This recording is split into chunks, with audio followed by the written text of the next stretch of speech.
एक महिला अपने कपड़े उतारकर अपने दादा की ताबूत में लेट जाती है और अपने छोटे भाई से कहती है कि वह तुरंत ताबूत का ढक्कन बंद कर दे, बस सांस लेने के लिए एक छोटा सा छेद खुला छोड़ दे। वह ऐसा इसलिए करती है ताकि यह साबित कर सके कि क्या सचमुच भूत प्रेत होते हैं और मरने के बाद बुरे लोगों को उनके कर्मों की सजा मिलती है या नहीं।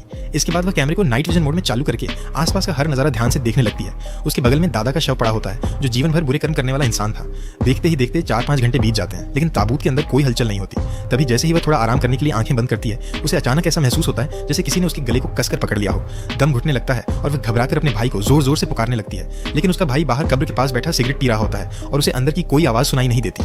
तभी वह सांस लेने वाले छेद की तरफ देखती है, लेकिन उसी छेद से एक जहरीला रेटल स्नेक अंदर घुस आता है और धीरे धीरे उसकी ओर बढ़ने लगता है। डर के मारे वह सांस तक रोक लेती है।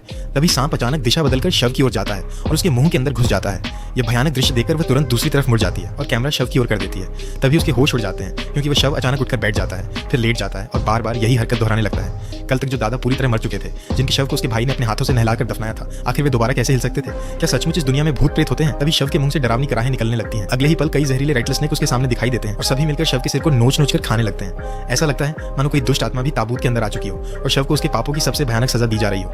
ये सब देखकर महिला पूरी तरह टूट जाती है और उसे एहसास होता है कि उसे कभी भी ऐसी अलौकिक शक्तियों की परीक्षा लेने की कोशिश नहीं करनी चाहिए थी। वह लगातार मदद के लिए चिल्लाती रहती है लेकिन कोई उसकी आवाज नहीं सुनता। उसे लगता है कि अब उसकी मौत तय है। तभी अचानक ताबूत का ढक्कन खुल जाता है और वह घबराकर तेजी से बाहर निकलती है। जैसे ही वह जमीन पर पहुंचती है, दादा की कब्र अचानक धंस जाती है।